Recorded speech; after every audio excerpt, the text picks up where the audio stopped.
Hi friends, అందరికీ నేనైతే అల్లం పచ్చడి పెట్టిన ఫ్రెండ్స్. అల్లం పచ్చడిలో 2 మామిడికాయ ముక్కలు కట్ చేసి వేసుకున్నా. ఎందుకంటే పుల్ల పుల్లగా ఉండాలని నేను వేసుకున్నా. మీకు నచ్చితే వేసుకోండి, నచ్చకపోతే దాన్ని తీసివేయండి ఫ్రెండ్స్.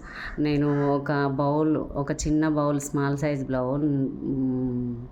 బౌల్ నిండుగా అల్లం తీసుకున్నా.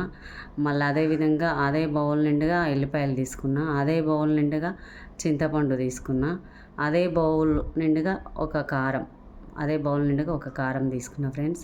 ఇవైతే అల్లం మనం మిక్సీలో పట్టుకొని, ఎల్లిపాయలు మిక్సీలో పట్టుకొని మనమైతే మంచిగా ఆయిల్ వేసుకొని మంచిగా వేపుకోవాలి ఫ్రెండ్స్. మంచిగా పండుగ బ్రౌన్ కలర్ వచ్చేంత వరకు వేపుకోవాలి ఫ్రెండ్స్, ఎల్లిపాయలు అల్లము. సో అదేవిధంగా ఆ ఎల్లిపాయలు వేయించుకున్నవి పక్కకు ఒక బౌల్లోకి తీసుకొని పెట్టుకోవాలి ఫ్రెండ్స్.